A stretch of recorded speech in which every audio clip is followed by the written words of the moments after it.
Et pour en parler, je suis aujourd'hui avec Casimir Pédior. Casimir, bonjour. Bonjour Eman, bonjour chers téléspectateurs. Bien connu par ici, bon, et bien évidemment, journaliste, analyste économique. Avec lui, donc, on décrypte tous les sujets liés, évidemment, à l'économie. Et il sera rejoint tout à l'heure par Servan Ouillon, il est le responsable bureau de l'agence Ecofin. Mais en attendant qu'il ne s'installe, bien sûr, on démarre avec ce premier sujet qui concerne la finance verte. Vous le savez mieux que moi, mon cher Casimir Pédior. Bien sûr, la finance pour relever le défi écologique face aux enjeux du réchauffement climatique. La conscience de l'urgence à réussir cette transition énergétique mobilise aujourd'hui tant les particuliers que les entreprises qui se convertissent aux facteurs de durabilité.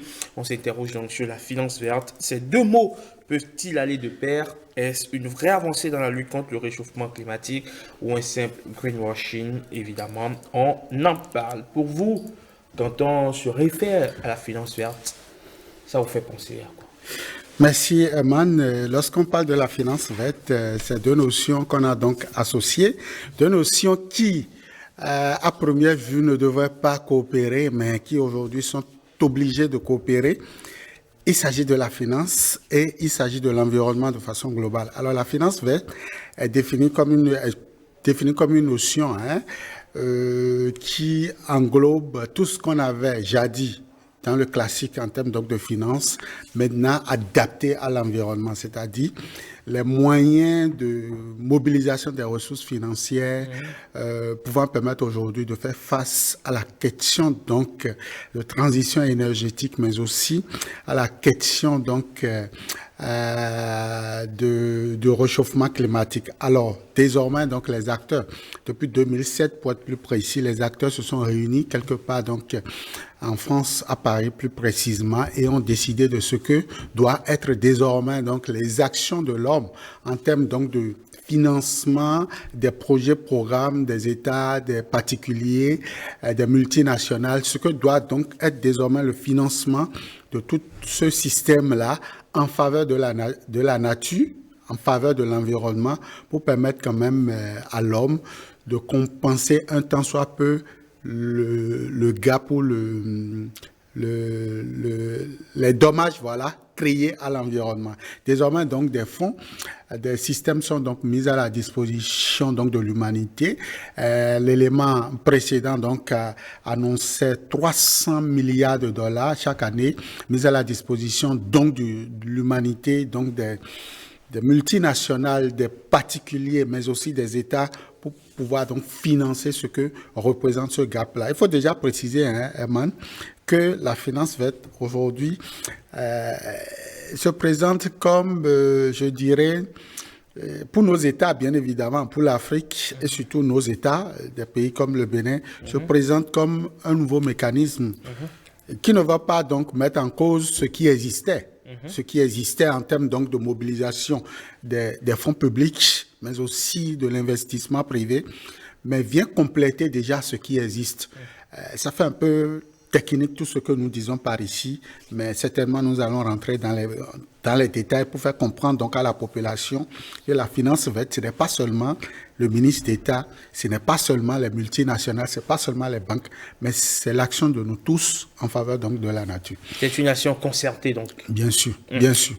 Alors aujourd'hui, on sait que le réchauffement climatique, la question du changement climatique, du réchauffement climatique, la protection de l'environnement est devenu un sujet capital à chaque COP. On essaie de revenir sur le sujet, la conférence donc des parties. Et justement, la COP qui est restée célèbre en termes d'engagement, en termes de contraintes, reste la COP 21 à Paris, donc l'accord de Paris.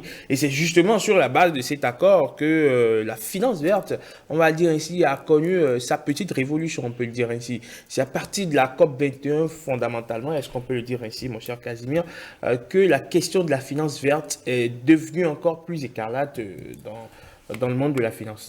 Bien sûr, et c'est d'ailleurs pourquoi ça porte son nom. Vous parlez donc de cet accord de Paris qui définit désormais 5 produits pouvant permettre désormais non seulement aux pollueurs, aux plus pollueurs, de plus payer, mais aussi d'encourager les moins pollueurs, c'est-à-dire ces scientifiques-là, ces industries qui désormais s'engagent aux côtés donc de l'environnement, ces industries donc qui fabriquent des voitures, des moteurs moins polluants sont donc encouragés. Et donc désormais, Paris a retenu donc ce mécanisme-là pour pouvoir faire face à la question donc de la destruction de la couche d'ozone liée donc à l'émission du gaz à effet de serre par certains donc engins, par certaines voitures, par certains mécanismes pouvant permettre aujourd'hui. Alors, vous le disiez tantôt, la COP 21 donc a retenu cela et on peut citer aujourd'hui, je le disais tantôt, 5 produits. On parle aujourd'hui de l'obligation verte ou des marchés de droit à polluer. Il faut comprendre que désormais, lorsque vous avez des voitures, je veux citer Cotonou, je veux citer Porto-Novo, je veux même citer les ménages. Et donc, ces bonnes dames-là, qui aujourd'hui, à la faveur de l'activité économique, détruisent l'environnement, sont désormais astreints à payer plus cher lorsqu'il s'agit donc de détruire la nature. Je prends donc le cas, par exemple, dans le zoo, la localité donc d'Agoni, donc de Zapota, où forcément vous avez des populations qui utilisent le bois de chauffe pour pouvoir donc produire les baies d'arachide et aussi l'huile d'arachide. Et donc détruisent l'environnement sans le savoir. Ces dames-là détruisent l'environnement.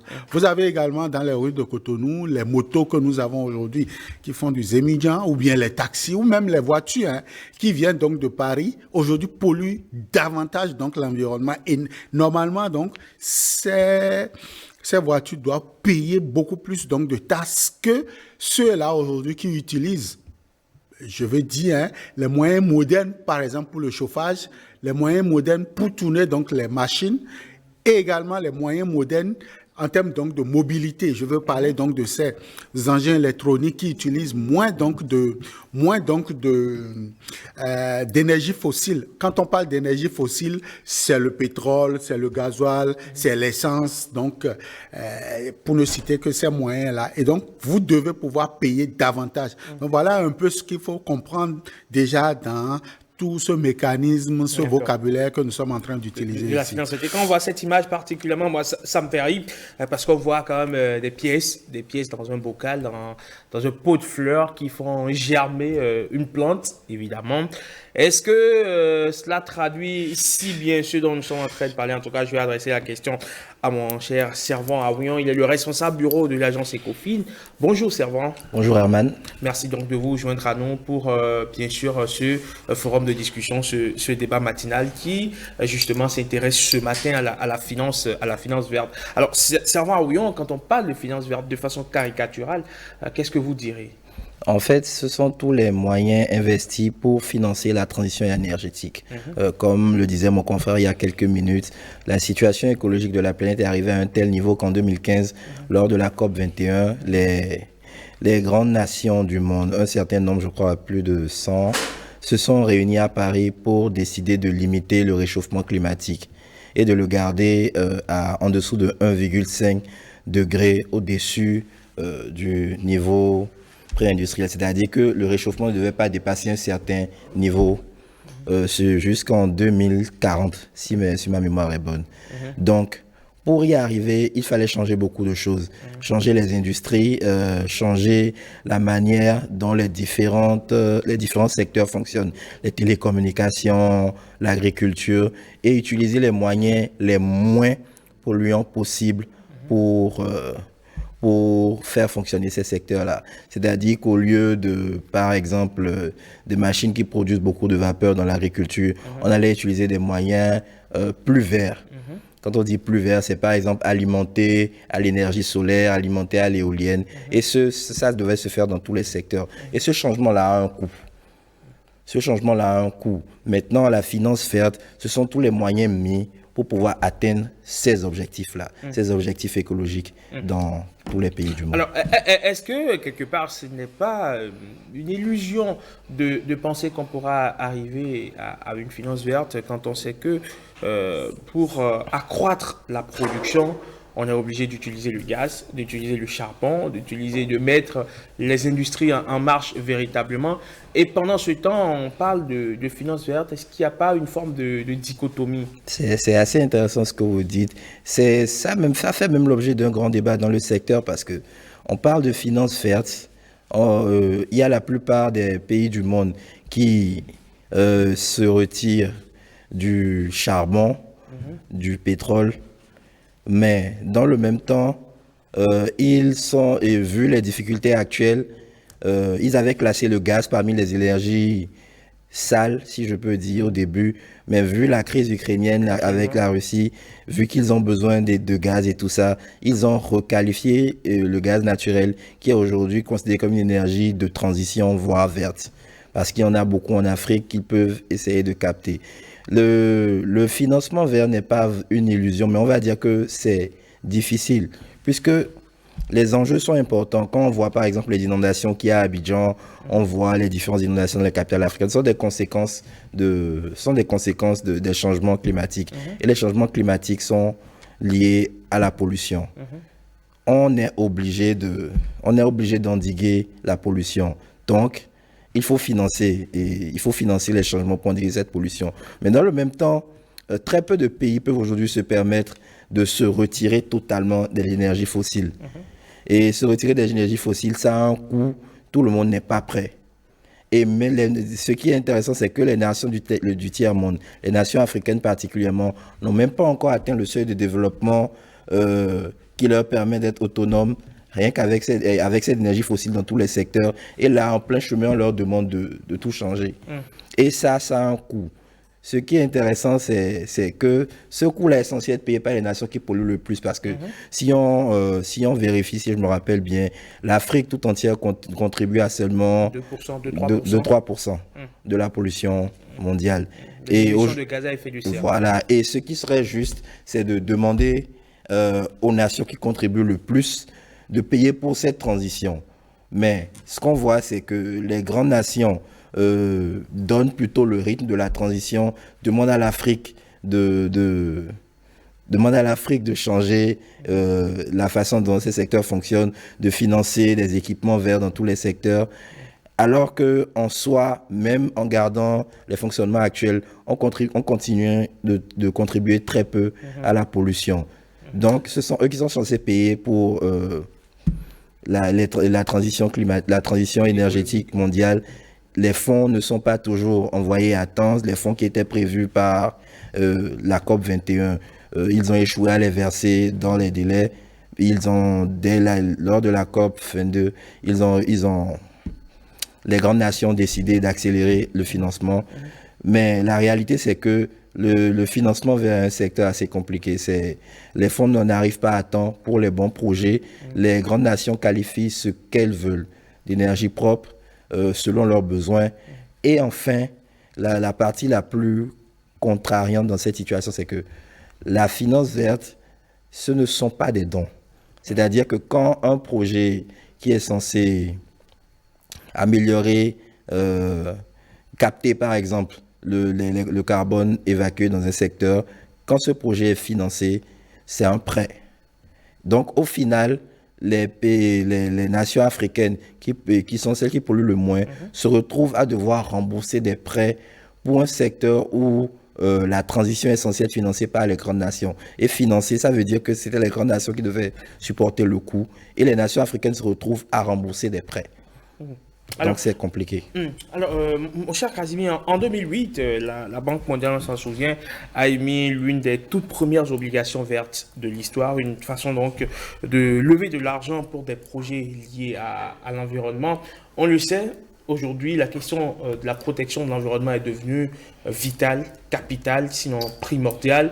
Les COP comme je l'ai annoncé, se multiplient pour essayer de trouver des solutions. Le groupe intercontinental d'experts sur le climat, le GIEC, ne cesse d'alerter sur l'apocalypse que nous sommes, qui est en train de se pointer justement à l'horizon. Si l'homme n'arrête pas ses actions destructrices de l'environnement. Aujourd'hui, pour le commun des mortels, est-ce que la finance verte devrait être applaudie comme étant la panacée? Non, pas forcément. Vous savez, dans nos États, je parle de l'Afrique et je parle du Bénin, la finance verte, elle est encore, excusez-moi l'expression, elle est encore une utopie. On n'a pas encore fini de régler le problème du financement de notre économie. On n'a pas encore fini de nous endetter suffisamment pour nous développer. Et patatras, on nous amène quelque chose de bizarre, quelque chose qui va encore compliquer davantage les procédures. Je vais dans un langage beaucoup plus simple pour faire comprendre. On vient à peine d'installer les usines de Maria Gleta. Et patatras, pendant donc que Dona Oussou, le ministre de l'énergie béninois, est en train donc de jubiler, de s'activer fondamentalement donc pour l'énergie électrique à base donc du gasoil, du fioul ou je sais quoi. Eh bien, on vient pour lui dire, écoutez, désormais ces usines-là sont caduques, on ne doit plus les utiliser. Il faut utiliser l'énergie photovoltaïque. Photovoltaïque. L'énergie solaire. Il va trouver l'argent où? Il va faire comment? C'est pas possible. Pour notre développement, il va falloir véritablement adapter la notion donc de la finance verte à nos économies. Ça, c'est fondamental. Parce que nous avons de réels problèmes de développement déjà. Nous n'avons pas de développement. Nous avons de réels problèmes de subsistance déjà dans nos États. Et donc, lorsque la finance verte vient encore greffer à ces mots-là, je trouve véritablement que c'est demander forcément à un lépreux véritablement, on remet donc les âmes à un lépreux de tirer. C'est pas possible. Et donc véritablement, moi je crois, pour ce qui est donc de la finance verte, c'est vrai, on va organiser des forums, c'est vrai, on va organiser donc des symposiums, c'est vrai, on va s'inviter, on va parler avec de beaux discours, mais lorsqu'on rentre à la maison, lorsqu'on rentre dans nos bureaux, pour ces banques qui ont été invitées, qui sont là à Cotonou et qui travaillent donc sur ce modèle de financement, vous n'allez pas dire donc au secteur privé, vous n'allez pas dire à cette bonne dame des marchés donc de Covert, de Boycon, de Paracou, de changer son bois de chauffe qui lui permet donc de fabriquer du sel ou bien de fabriquer de l'huile d'arachide, je ne sais quoi. Vous n'allez pas lui demander d'utiliser du gaz naturel. Il va trouver les bonbons là où. Très bien. Et justement, et ça coûte énormément cher, cette affaire de finance verte.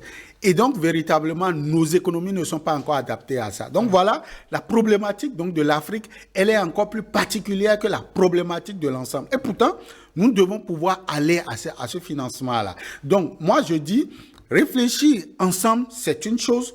Mais nous, de retour donc en Afrique, de retour dans nos États, nous devons pouvoir adapter ces notions-là à nos réalités pour ne pas apporter déjà entrave au peu qui est déjà fait et au même moment aller capter donc ce financement qui l'a dit, ne sont pas des dons, c'est des prêts, c'est des obligations vertes, c'est des marchés de droits à pollution. Donc, vous polluez plus, vous allez payer, donc l'usine de Maria Gleta payera plus que, par exemple, une usine photovoltaïque ou, je ne sais pas, une centrale éolienne installée quelque part, peut-être à Fidrosa ou je ne sais où. Donc voilà véritablement la problématique et je crois que ça doit commencer par nous préoccuper dans l'élaboration de nos budgets. Alors, Servan Ouillon, est-ce que l'Afrique doit freiner son développement pour que la planète respire? Parce que c'est de ça qu'il s'agit aujourd'hui. On le sait, avec les énergies fossiles, ça va vite. Avec les énergies vertes, ça va moins vite. On demande à l'Afrique aujourd'hui, qui a quand même un gros retard de développement sur le reste du monde, de freiner son développement pour que la planète respire. Est-ce que quelque part, ce n'est pas un peu malhonnête? C'est un peu malhonnête. Et c'est même pour cette raison que vous allez voir beaucoup de gens dans ce secteur, beaucoup d'experts africains parlent de justice énergétique. On n'a même pas encore atteint l'autosuffisance énergétique avec les moyens fossiles. Et dès que certaines nations africaines en sont proches maintenant, on demande de tout changer. Le problème, c'est quoi? Si on voit les choses comme ça, on va rater un autre point important parce que, effectivement, l'Afrique participe à peine 2-3% de l'émission des gaz à effet de serre, mais nous ressentons plus les conséquences en Afrique que dans le reste du monde. On a une faible capacité de résilience. On a une faible capacité de résilience. Nous avons les inondations, il y a beaucoup de catastrophes naturelles qui frappent le continent, qui sont la résultante des différents actes de pollution dans le monde. Donc, tout en ne fournissant que 2-3% de la pollution, l'Afrique subit des conséquences beaucoup plus grandes que la plupart des pays qui polluent.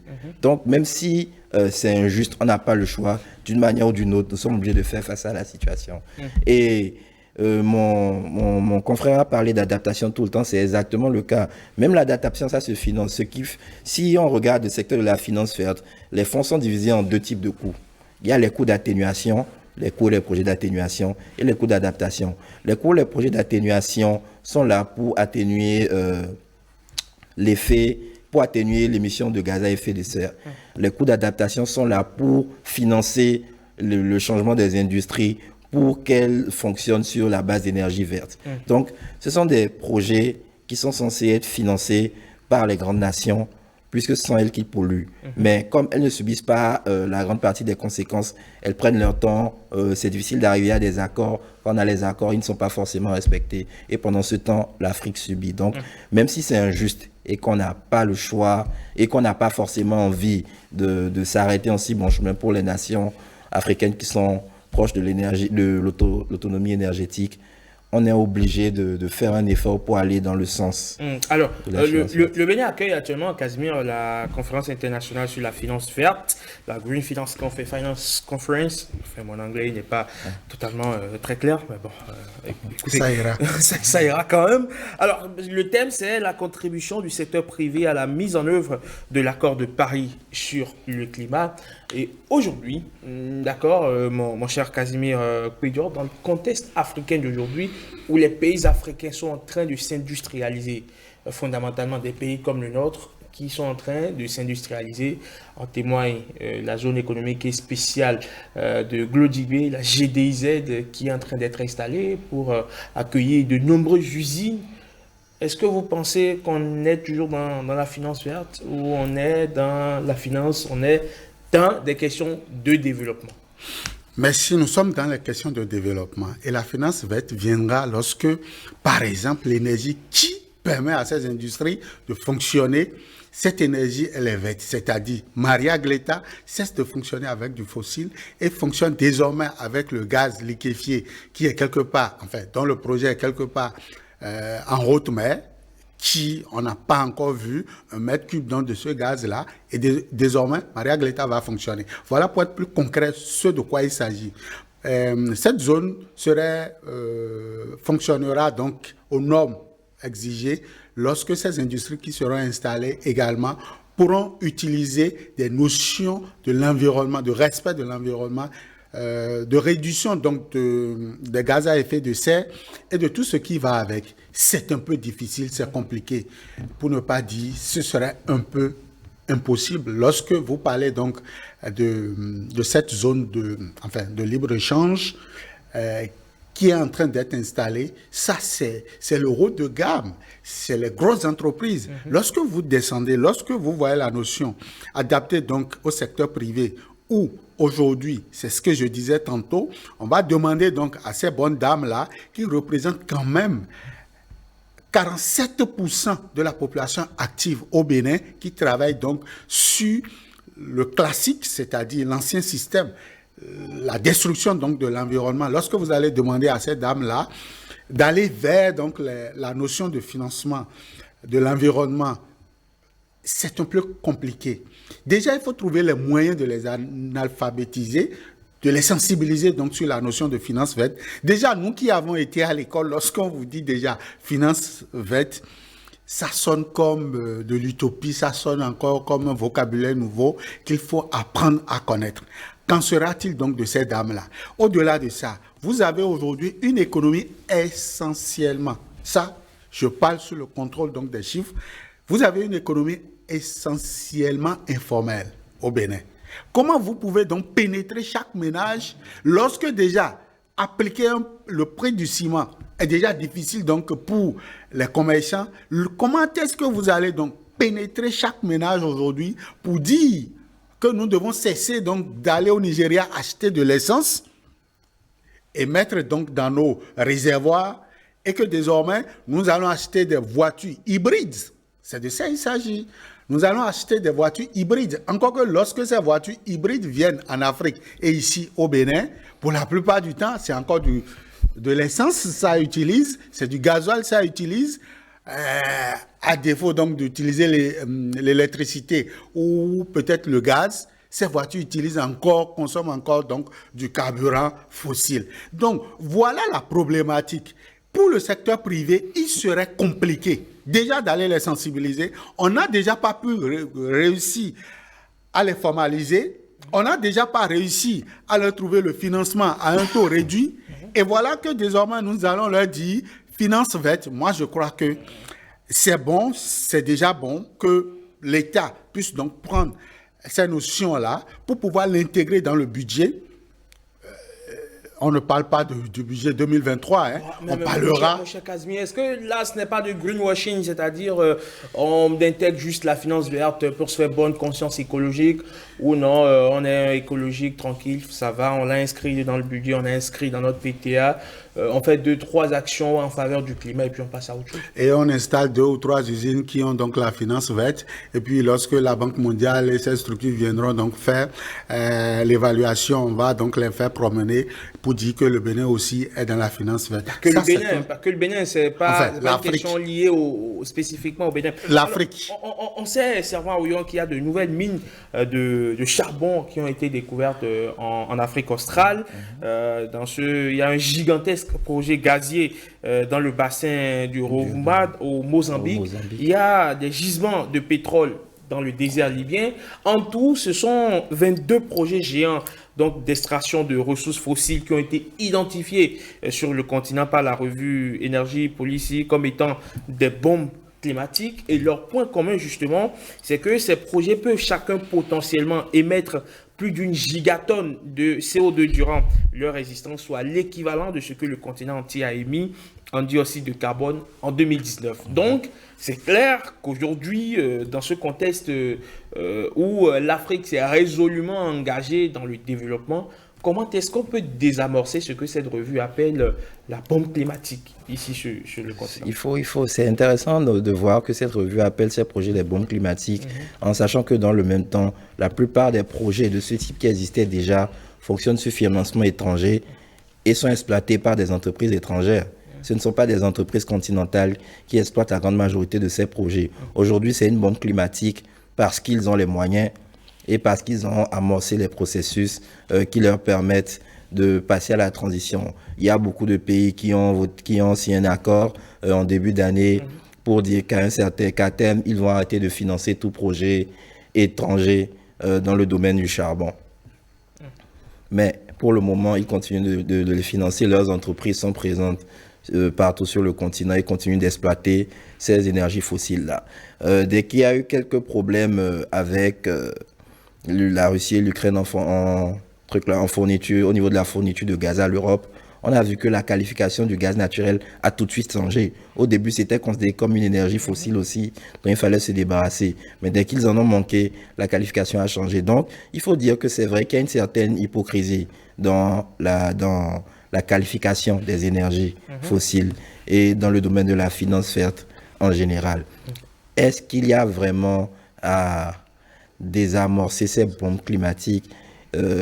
Bombes climatiques encore, il faut savoir quel sera le coût de l'atténuation de ces projets parce que, par exemple, je vois dans beaucoup de pays au Congo, pour un projet minier et tout, il y a normalement un budget qui est prévu pour atténuer, pour capter les gaz à effet de serre émis. Parce que si je donne un exemple tout simple, on peut investir pour une mine qui produit par exemple 1 giga de tonnes sur 30 ans.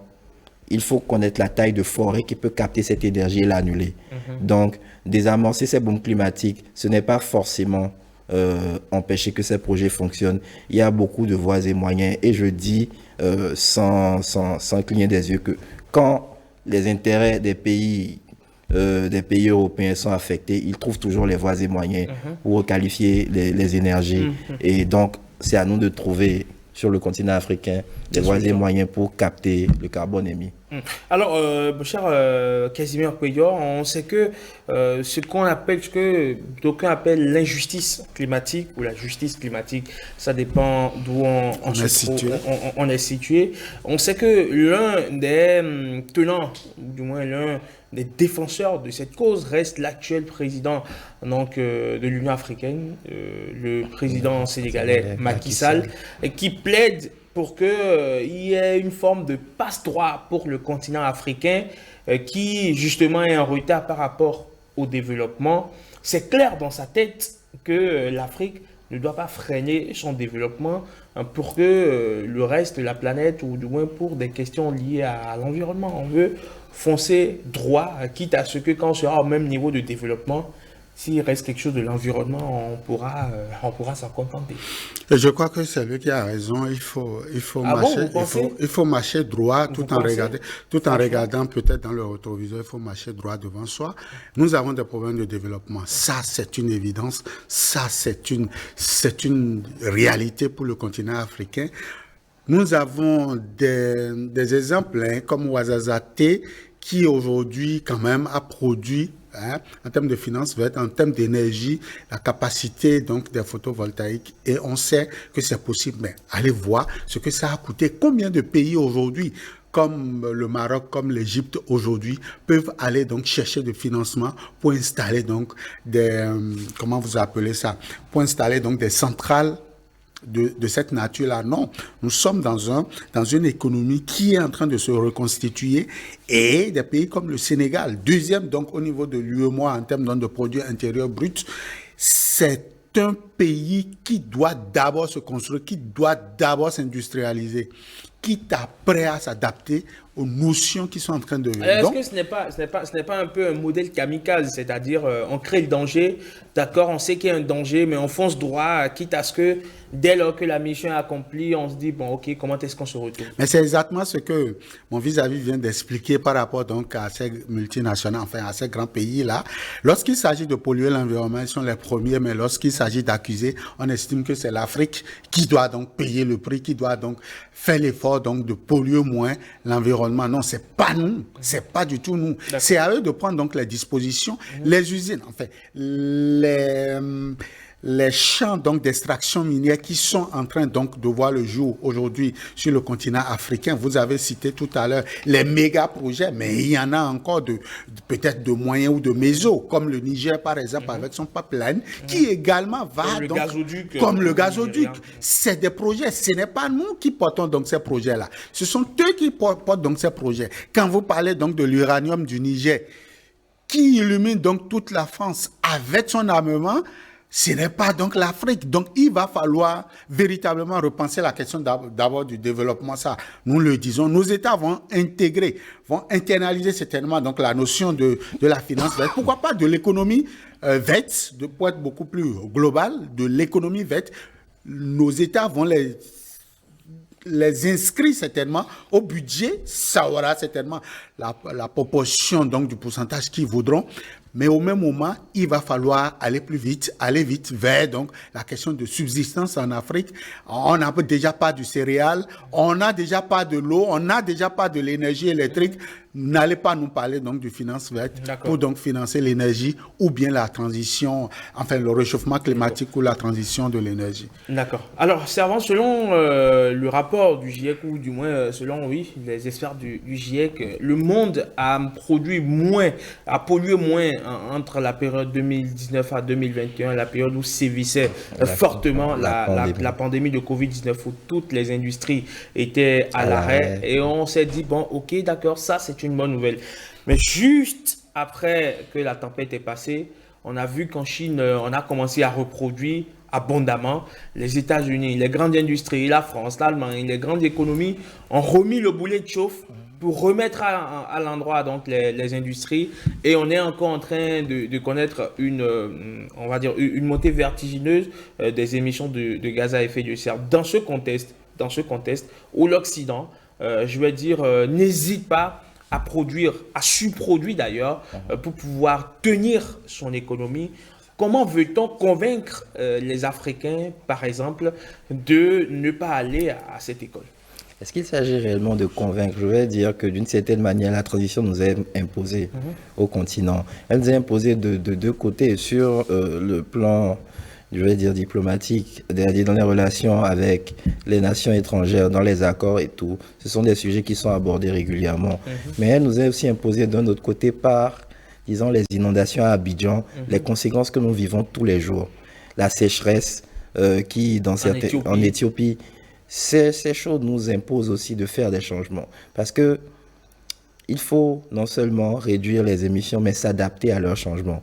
Comment on fait pour continuer d'avoir des denrées, que le secteur agricole ne meure pas dans les pays qui sont frappés par la sécheresse? Il faut s'adapter aux conséquences tout en réduisant l'émission des gaz à effet de serre. Donc, même si, comme je le disais, même si c'est hypocrite, même si la démarche est hypocrite à beaucoup de niveaux, il faut que le continent s'adapte. Et moi, je pense que je ne suis pas vraiment d'accord que des pays, quand on dit que des pays comme le Bénin ne font pas d'efforts, mais il faut savoir déjà que nous polluons très peu au Bénin. On n'a pas de grosses industries qui polluent. Nous avons, c'est vrai, la biomasse, le charbon dans les ménages et tout ça, mais le Bénin est encore, si je n'ai pas les chiffres à jour, mais si je me rappelle bien, la plupart de ce que nous émettons est capté par nos forêts. Le Bénin a un puits de carbone. Le Bénin a un puits de carbone. Donc, à partir de là, je pense qu'on ne peut pas trop accuser le gouvernement. Les efforts qui doivent être faits en matière de changement au niveau de la fourniture d'énergie seront faits avec le temps. Je pense même qu'il faut donner le temps au gouvernement d'observer ce qui se fait au niveau des autres pays, déjà en termes de réglementation, parce que comme l'a dit mon confrère tout à l'heure, il faut faire ces changements, mais aussi les imposer au secteur, les faire intervenir dans le secteur privé. Et ça prend du temps, rien que pour penser les lois pour y arriver. Alors, dans ce contexte, Casimir, où le seul langage que comprennent aujourd'hui les dirigeants est la seule croissance économique, le seul indicateur où on est dirigé par des coûts, par des graphes, où justement la bonne santé d'une nation est distinguée par sa courbe de croissance. Dès qu'elle est en hausse, tout le monde est content, tout le monde est heureux. Et donc, dès que la tendance est baissière, tout le monde renfrogne la mine. Dans ce contexte où on est dirigé par ces chiffres, par ces graphes, pensez-vous, et ce sera la dernière question sur le sujet, que la finance verte a un avenir? La finance verte a un avenir, mais pas forcément en Afrique, pas forcément dans nos États. L'avenir de la finance verte, comme eux-mêmes l'ont prédit, c'est dans les années 2000, c'est d'ici 2050, 2060. Et donc, pour le moment... Quand on aura peut-être tout détruit. Pas certainement en Afrique. Quand ils auront tout détruit chez eux, là-bas, l'Afrique, il a dit tout à l'heure, quand vous prenez des exemples comme le Bénin, comme certains pays, vous avez quand même une gestion raisonnable donc de l'environnement en termes donc de production. Et donc, la perspective de cette finance verte reste dans la sincérité des dirigeants, surtout ceux qui ne sont pas sur ce continent-là. Ça reste aussi dans le mécanisme pouvant permettre désormais de faire intégrer cette notion-là au niveau de la masse laborieuse de cette population certainement analphabète de nos langages, de nos langues, j'allais dire, mais qui sait véritablement où va donc le développement et va avec ses moyens. Très bien. On en vient à présent au deuxième sujet en débat dans ce forum de discussion. Il s'agit bien évidemment du Mali. Puis 6 mois après leur mise en place, les sanctions économiques et financières imposées au Mali en janvier par la communauté économique des États de l'Afrique de l'Ouest, la CEDEAO. Donc ces sanctions ont été levées dimanche dernier lors du sommet de l'organisation tenu à Accra. La réouverture des frontières terrestres et aériennes a notamment été entérinée bonne nouvelle pour le Mali. Oui, très bonne nouvelle pour le Mali. Les populations étaient contentes et dans une certaine mesure, je pense que la junte au pouvoir aussi était contente parce que pour être un peu familier, ils n'ont pas baissé le froc. Ils n'ont pas baissé leur froc, ils n'ont pas baissé la tête et ils ont...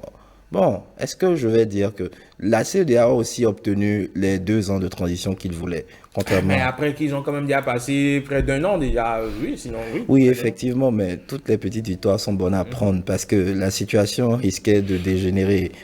On voyait le Mali s'éloigner de plus en plus du groupe des autres pays de la CEDEAO.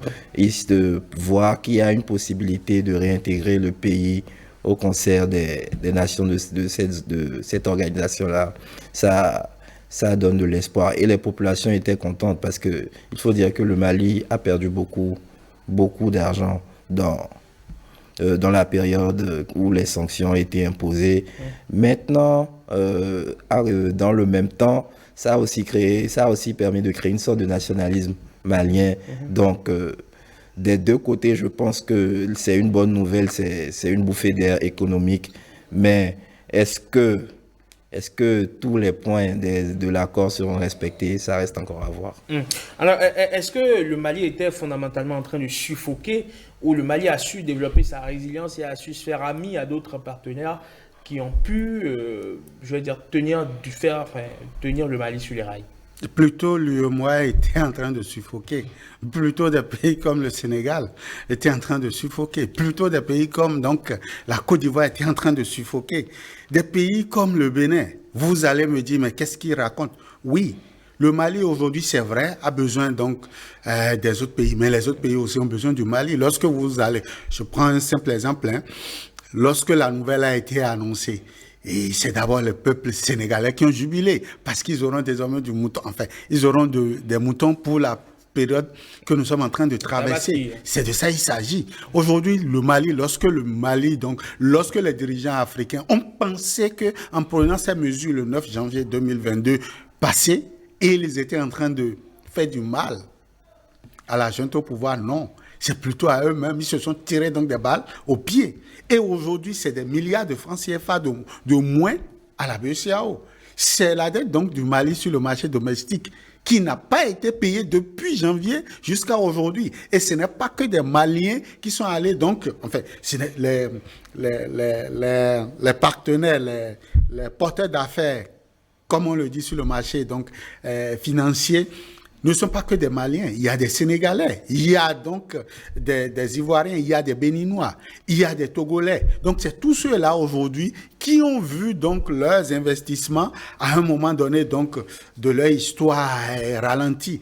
Et la Banque mondiale l'a dit, c'est vraiment c'est une situation indescriptible lorsque vous avez un pays qui, durant 6 mois de son exercice budgétaire, arrive à faire 2,2% donc de points de pourcentage de moins que ce qui est prévu pour des raisons politiques, pour des raisons qu'on aurait donc pu endiguer.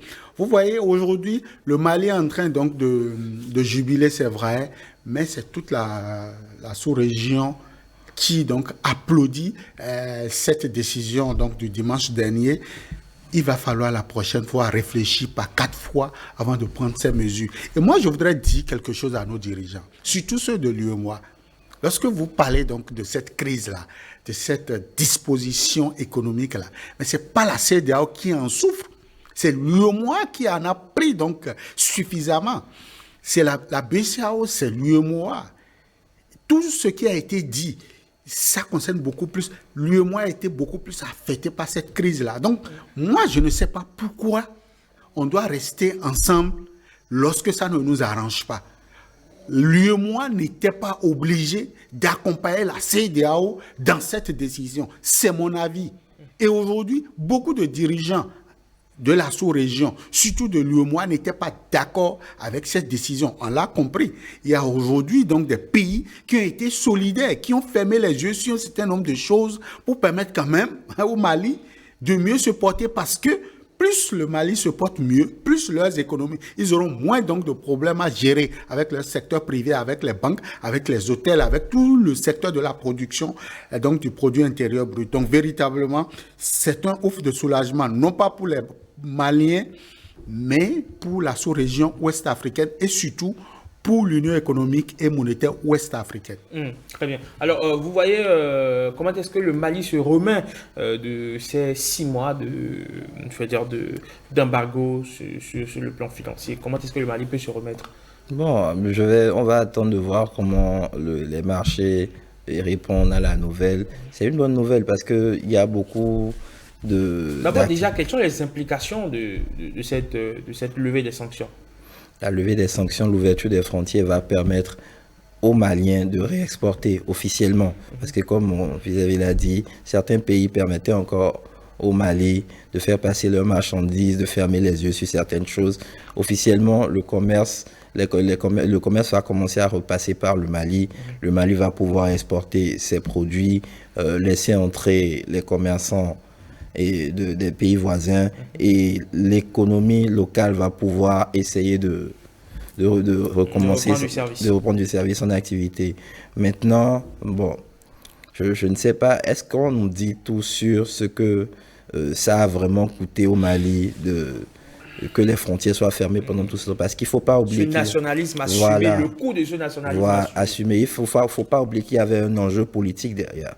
Il y avait un enjeu politique derrière.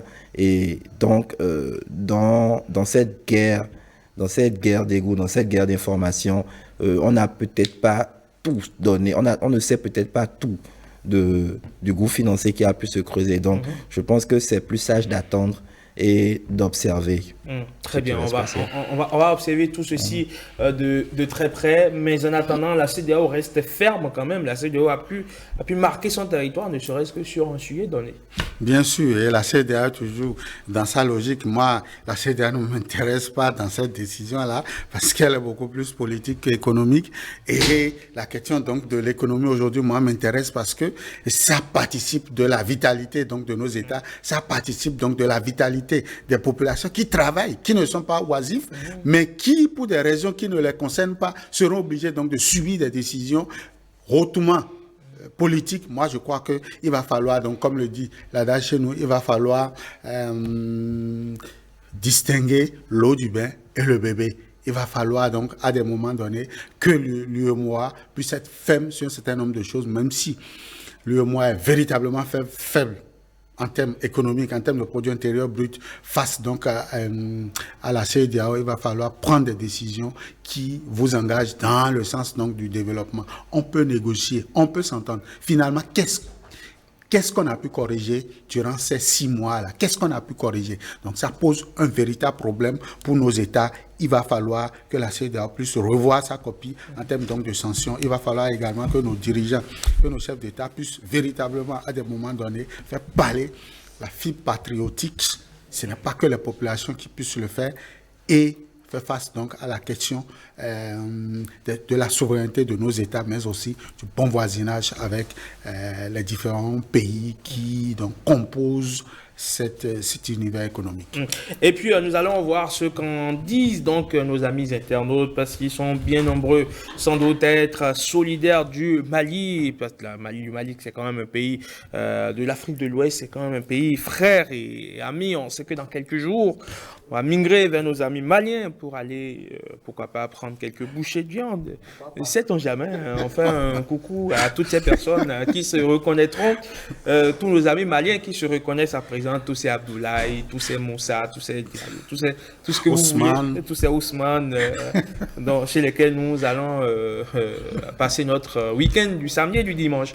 En tout cas, on va voir ce que disent nos amis internautes de notre sujet du jour, parce que oui, nous leur avons adressé la question. Et vous, quelle lecture faites-vous de la levée par la CEDEAO des sanctions économiques et financières qui pesaient sur le Mali? Ils ont sans nul doute été nombreux à réagir au travers de nos canaux digitaux Facebook, WhatsApp et Twitter. Vous le savez par ici, chaque jour, c'est l'ami Stanislas Oussalinkwan qui fait le tour de ces différents canaux digitaux pour relayer leurs différents avions. On dit merci au passage à tous ces téléspectateurs, tous ces internautes qui ne cessent de nous envoyer leurs contributions, leurs avis, leurs réflexions, leur part du débat fait donc sur nos canaux digitaux. Bonjour Stanislas Oussalinkwan. Bonjour Rodrigue Herman Amégan, bonjour à chacun et à tous. Un plaisir de vous avoir sur ce plateau. Le plaisir partagé.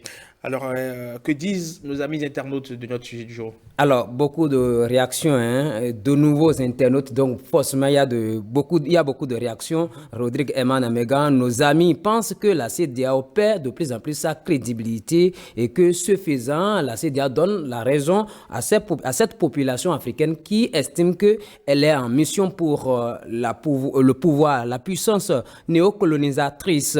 Prudence recommande certains dans leurs réactions. Et c'est ce que nous allons voir à travers les avis que vous avez répertoriés pourtant avec la plus grande dextérité. Exactement. Et la première réaction nous vient de notre page Facebook avec Lili Wanou Sakari qui estime que c'est un jeu d'intérêt. Il y a quelque chose qui cloche, sans quoi la CEDEAO n'aurait jamais levé les sanctions contre le Mali. C'est juste un changement de stratégie pour atteindre ses objectifs.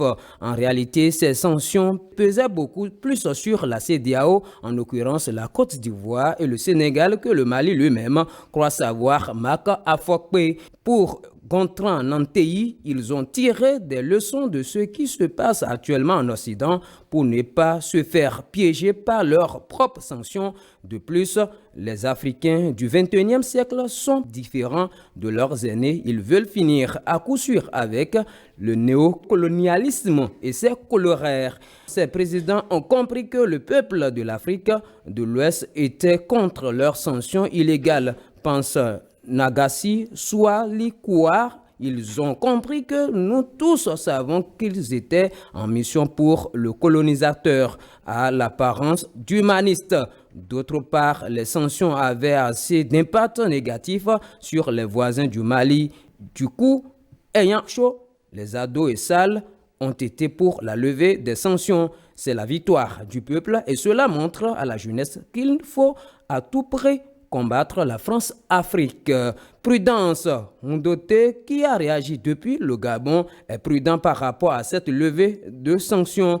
À son avis, c'est une sorte de manipulation de la population malienne afin qu'elle baisse la garde. La CEDEAO est en train de jouer avec la population malienne, insiste notre ami du Gabon. Via notre compte Twitter, Sam Highlight pense que la CEDEAO n'a plus de souveraineté et c'est une institution qui perdra, à mon avis, toute sa crédibilité à la longue. Il ne pouvait en être autrement par rapport à la levée des sanctions, conclut notre ami Sam Highlight. Sur notre compte Twitter. Il y a eu beaucoup de nouveaux internautes dont vous n'êtes pas familier justement au nom. Ça a un peu écorché un peu. Ouais. Donc, on n'a pas eu de Jean Kokouzouno aujourd'hui. On n'a pas eu de ils ont réagi. Et je leur fais amitié et leur dis bonjour au passage. Et qu'ils m'en excusent. Prochainement, on sera ensemble. Priorité aux nouveaux venus. Priorité aux nouveaux dans l'écurie. Allez. On fait un coucou donc à tous ces amis internautes dont on ne connaît pas forcément, on va dire, dont on n'associe pas forcément un visage sur les noms, mais dont on maîtrise par cœur les prénoms, les Boko Roland Kalis, les Jean Kokouzouno, Lili Wanou Zakari aussi qu'on a cité aujourd'hui. Merci en tout cas Stan. Et très bon mercredi à vous. Merci bien à vous aussi. On en vient au dernier sujet en débat, en discussion. C'est bien sûr le Ghana qui sollicite le Fonds monétaire international alors que le pays donc traverse une crise économique aggravée par l'invasion russe en Ukraine qui a fait exploser les prix, notamment à la pompe. Le Ghana a enregistré en mai une inflation de 27%, son niveau le plus haut depuis 2 décennies, après avoir rejeté dans un premier temps les appels à solliciter l'aide du FMI. Le pays, dos au mur, se résout à répondre aux sirènes de l'institution financière internationale. Mais à quel prix, mon cher Sylvain Ouyon, quelles peuvent être les implications d'un tel accord? C'est une grosse question. À quel prix? Comment est-ce que le Ghana s'est retrouvé déjà dans cette situation? Oh, comment est-ce que le Ghana s'est retrouvé dans cette situation? Il faut dire que je ne pense pas qu'il faut accabler les autorités ghanéennes parce que c'est une situation régionale, c'est-à-dire que les problèmes qu'ils vivent sont régionaux et beaucoup de pays essaient tant bien que mal de gérer la situation. Ce qui fait que la communication au niveau de ce choix du Ghana est un peu, je vais dire, ventilée. C'est parce que pendant des années, le Ghana a refusé l'intervention du FMI dans son économie.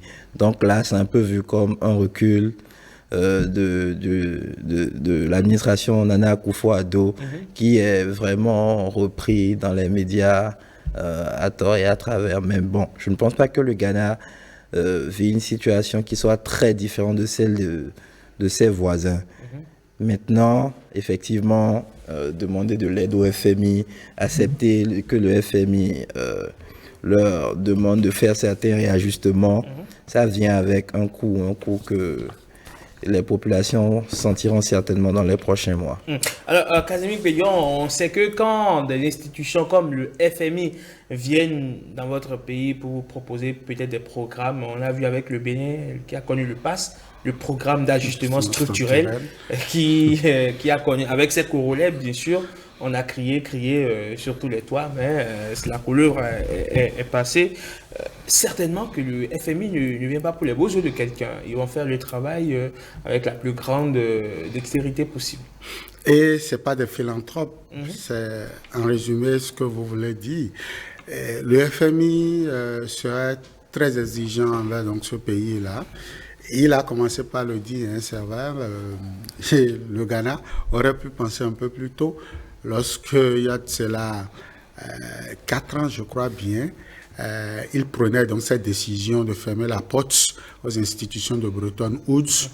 Il aurait donc pu penser des politiques anticiper sur les 10 prochaines années, faire les pires donc, scénarios donc, de situation inconfortable pour son économie et voir les mécanismes de financement, voir comment est-ce que en face donc de ces scénarios-là, qu'est-ce qu'il faut adapter pour ne pas faire un rétropédalage, parce que c'est de ça qu'il s'agit. Et cela va coûter très cher au Ghana. Ça, c'est des institutions qui ne lésinent pas sur les moyens lorsqu'il s'agit donc de taper, surtout pour ces enfants un peu indélicats, excusez l'expression, lorsque vous défiez des institutions comme le Fonds monétaire international et la Banque mondiale, et que quelques années plus tard, vous venez avec un taux d'inflation de 27%, s'il vous plaît, 27%, alors que la sous-région, l'UEMOA, travaille pour maintenir ce seuil autour des 3%, le Ghana est à 27%, d'où la nécessité aujourd'hui de repenser la question du vivre ensemble au niveau donc de la sous-région. Ce moulin donc la CEDEAO aujourd'hui doit quitter son volet politique et commencer par travailler sur les véritables indicateurs macroéconomiques, sur les véritables indicateurs de développement. Vous voyez, le Ghana n'a pas pu tenir parce qu'il s'est senti seul. Lorsqu'il s'est agi de prendre cette décision de fermer la porte au Fonds monétaire international, le Ghana aurait pu compter sur la sous-région ouest africaine. Mais que vaut aujourd'hui la coopération au niveau de la CEDEAO en termes donc d'économie, si véritablement ce pays doit encore faire face aux exigences du Fonds monétaire international? C'est pas sérieux. Ça ne fait pas sérieux et ça ne donne pas envie donc de copier le modèle donc du Ghana lorsque vous avez un pays qui, au détour de des crises, se retrouve à 27% donc de taux d'inflation. Ça ne fait pas sérieux. La région ne partage donc pas ce taux-là. Et donc, le pays doit revoir un certain nombre de mécanismes pour pouvoir abaisser au plus pressé donc, le coût de vie des populations pour ne pas donc aller vers une récession économique. Comme le Nigeria en a connu par le passé. Alors, l'engagement avec le FMI, selon le communiqué donc, de la présidence, l'engagement avec le FMI visera à fournir un soutien à la balance des paiements pour accélérer le redressement du Ghana face aux défis induits donc, par la pandémie de Covid-19 et récemment par les crises en Russie et en Ukraine. Donc, et depuis plusieurs mois, on le sait, de nombreux Ghanéens manifestent contre la vie chère dans un contexte de hausse croissante des prix des denrées alimentaires et des carburants mettant sous pression donc le président Nana Akufo-Addo. On a vu plusieurs bagarres éclater également au sein du Parlement sans majorité alors que le président tente d'imposer des réformes qui selon lui pourraient sauver l'économie. Mon cher Servant Aouyon, le président Nana Akufo-Addo cherche aussi urgemment à trouver de nouvelles sources de revenus pour combler le poids de la dette de son pays qui représente près de 80% du PIB. C'est beaucoup. C'est beaucoup, et quand on sait que l'inflation, comme le disait mon vis-à-vis, a augmenté de 23,6% en un an, et la situation économique du Ghana est assez compliquée. Ça me fait un peu... Bon, je ne me moque pas de la situation ghanéenne, mais ça me fait un peu sourire quand je vois que dans certains cas, c'est vrai, c'est le jeu de l'œuf et la poule, le politique commande l'économique. Au moment où il y a quelques années, le président Nana Akufo-Addo refusait l'intervention du FMI. C'était en 2015. C'était en 2015. Les élections étaient proches. Il fallait créer un sentiment de nationalisme. Donc, il a refusé. Le FMI a été présenté par beaucoup de médias comme un héros africain et avec tout ce qui va avec. Et aujourd'hui, la situation économique de son pays l'oblige à faire machine arrière. Maintenant, la situation est assez grave pour que le président ghanéen demande au FMI d'intervenir.